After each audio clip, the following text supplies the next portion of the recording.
Hey, hello everybody, and welcome to Wrestle Line. We're live tonight, and I'm your host John Scott. Pleased to say this week, maybe this week only, I don't know what kind of response we're going to get here, but I'm going to introduce him as our very own Matt, and he's going to be Spoken Matt. And through popular demand, Matt, because we've had a lot of emails in the last fortnight since the return of the, well, essentially broken, but now he's called Woken Matt, in these past couple of weeks with the videos going up. Got a huge response in the emails. Want to thank everybody that I had some real fascinating stuff. I think I had some coded emails from people. And yeah, everyone seemed to be really positive about the whole thing. It's probably one of the most positive sort of feedbacks from the listeners I've had in like a long time about something that everybody seemed quite united on. So everybody kept saying, "Hang on a minute, you and Matt, you've got to have a name for him now. It's just too good to not do it." So listen, very sort of off the cuff. We didn't really have too much time to think about it. We've gone with Spoken.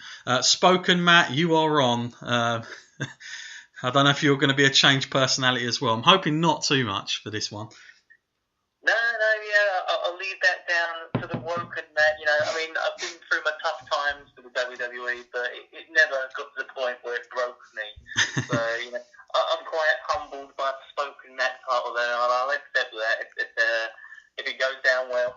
Yeah, we'll see how it goes. Let us know what you think of that, guys. Also, at the top of the show, I just want to point this one out because this could go off at any time. Yeah, I'm in a kind of a job where occasionally you are given the joys of being on call. So I have literally a phone that could go off at any second. I'm hoping that's not going to happen. I've never done a podcast and had this situation before, but if it does, then being live, you'll know exactly what's going on, and hopefully Matt will wing it for me in the minutes that I could be away. But listen, I'm hoping, touch wood, that's not going to happen, but I just thought I'd throw that out there in case you hear a random, a very old phone noise going off. You'll know exactly what it is. But Matt, I want to get things off to a fly here. Obviously, coming off the back from last night's WWE Clash of Champions, the all SmackDown pay-per-view. I've got to say, going into this, I didn't really have much emails. Like people, I don't know if it's just one of the things that like people are just not that bothered about because it's a SmackDown only, or it's just have people had enough already of this year and we just want to get through this and get on to the next. I don't know. It's always kind of one of those weird things when you get the end of the year pay-per-view for WWE. It's never quite sort of where it needs to be sometimes. But I've got to say, so I thought what we do is literally just sort of summarise it. We do that occasionally with some pay-per-views. We won't do like a full review like we've done with Survivor Series. So I thought we'd just sort of briefly touch on some of the big headlines coming out of the show last night, Matt. And one thing I'll say is that I didn't really have much sort of fuss given for this pay-per-view, Matt. Listen, going into this one, Matt, how excited or not excited were you anticipating this SmackDown only pay-per-view, which essentially a couple of people did email me, are we just watching half a roster? Have they really got enough talent to fill these pay-per-views out? Matt, as a question to you, before we even get into last night's proceedings, as we go into it, did you think the card was good enough for a pay-per-view? I mean, we say pay-per-view, it's not pay-per-view because this one's like SmackDown only, and it was also, I think, if I'm right in saying, this was a WWE Network only, so you couldn't get this on like normal like pay-per-view channels even if you wanted to. So you couldn't, like in the UK, you didn't get it on Sky Box Office or anything like that. So I mean, I guess they get away with it a little bit, Matt, by calling it, having their own thing, but not sort of putting maybe as much out as they need to because it is included with the subscription. I don't know how we look at it, but Matt, what did you think of the strength of the card? I think I looked at the card and I thought, talent on it is pretty strong. I just always kind of feel like these days, they're not using it the best way that they could. I'm looking at the matches and I'm thinking, okay, we're getting Jinder versus AJ, and of course we needed that rematch and it needed to be decided. but I still look at other areas of it, and I'm looking at like Nakamura and Randy teaming up, and I'm thinking, when do we get Nakamura versus AJ? You know, I just keep looking at all these pay-per-views coming up, thinking, that's one that I want to see, but it's not one they're going to give us, and it doesn't look like going to happen. So, and I see that nearly on every kind of card that's been happening recently, and I just becomes underwhelming after a while. I mean, there was a lot to the matches, and it's almost like if you were to predict it, or I suppose most people, if they were looking at it, you would think, you can determine the winner before the match has even started. Well, a lot of the bookies try to anyway, and I think think most of it was right as usual in this instance. But yeah, no, I think I'm with you there, Matt. To be fair, I mean, I didn't really have much going into this. I got to be honest with you, I hadn't really been sucked in by the storylines. Probably because it's taken so long to get here, but if you look at the Raw side of things, that's even worse with the amount of weeks they're going to have to go before getting to the Royal Rumble. So they're just sort of like doing things week to week at the moment. But interesting time. I mean, I just want to touch on a few bits here, Matt. First of all, let's touch on a couple of matches here. Now we had some things before going on as well. Before some of the. Try and get as much of this as we can. But hearing a lot of rumours, Matt, about Mojo Riley. He's come back into the frame again. And lots of rumours speculating, Matt, that this guy could be getting a push again because of the stuff he's been doing online, his own videos, almost very similar to his opponent this last night, Zack Ryder, how he got over for a little bit and got sort of a mini push, I guess, for a little while. We don't really speak about Mojo that much. Is that because, Matt, he's not that good, or we've seen this guy have a few moments, but never a really consistent performer. But what do you make of this latest sort of rumour, a little bit of news going around that WWE are kind of willing to take a little bit of a chance with him, and also on his performance last night? Yeah, I wouldn't say the guy is not that good. It's just like another one of those kind of instances where the character doesn't really fit the guy. I mean, I know he is quite an energetic guy and he does like to have a good time, but you can be a different person. That's the point of the WWE. You don't have to be yourself all the time, and I think now that he's had a bit of a heel turn, it has generated a bit more interest in him, like this aggressive side. When you look at him and you think, if he is going to be using his aggression to his full potential, he could be pretty dangerous. Yeah. So I guess I like him a little bit more. It's just he's definitely got some things he needs to tweak. Like his finisher is abysmal. I can say that's like the worst thing. Yeah, it's not good.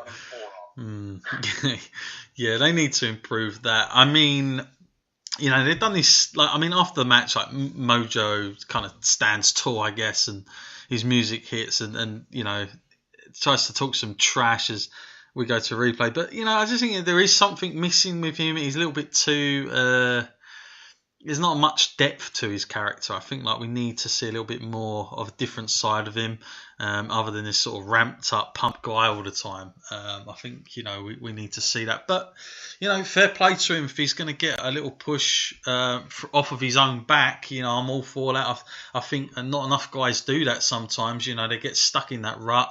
They're often sort of held to their own will almost because, they got families, they depend on the money, they don't want to go to the boss and ask for things. But listen, guys that go out and do these little things off their own back and try and be a bit creative, if it works and it comes off like this, then, it's definitely recommended for other guys to do it as well. Matt, I want to go to the triple threat match now for the US title that we saw last night, and I had really sort of mixed views about this because in one hand I was like, is this a foregone conclusion?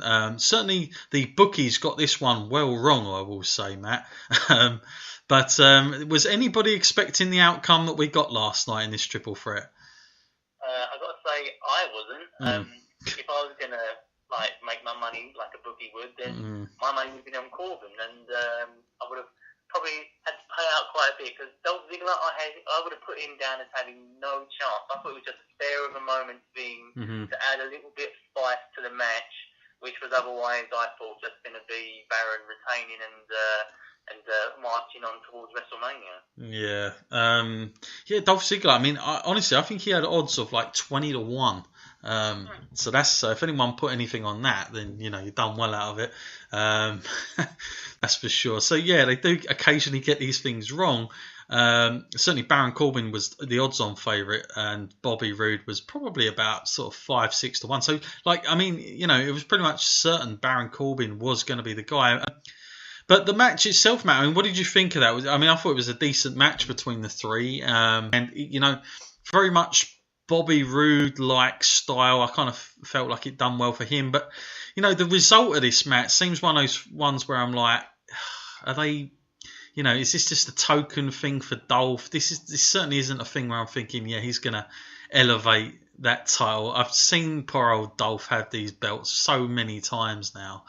It's very hard, isn't it, Matt, to sort of get excited about it. I mean, it's kind of one of those things that's like great for the night, but like going forward, there's not much sort of big pop coming out of it. I feel this will get a little bit sort of lackluster as we go forward. But I mean, is there a long-term vision with Dolph, do you feel, in this one, or could this just be a transitional thing?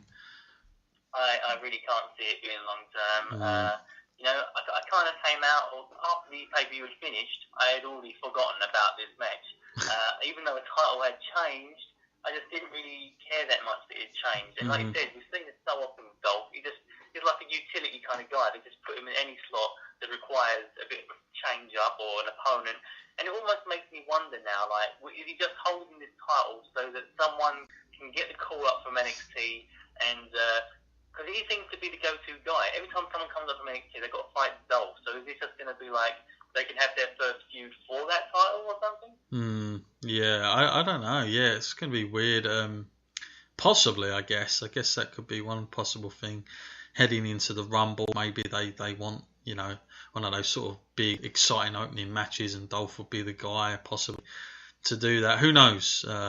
In that case, but yeah, I give that a yay for me, Matt. We'll do a few yays and nays on this one. A yay from you or a nay? Yeah. I mean, I like the ending. It was quite a unique way to end the match there. Yeah. Oh yeah, I liked. Yeah, that was it was a nice finish to begin the pay-per-view. It was a very nice opener. Now we then get the Fatal 4-Way SmackDown Tag Team titles. Some strange partnerships have developed for this, Matt. Rusev, Aiden English, and of course, we've got the Usos, a New Day that have been. I've got to say, at this point, it seems like there's not enough tag teams for this thing to go around, and you see all four of these things come together. You're like, the depth isn't really there. But Shelton Benjamin, Chad Gable, of course, were there, but.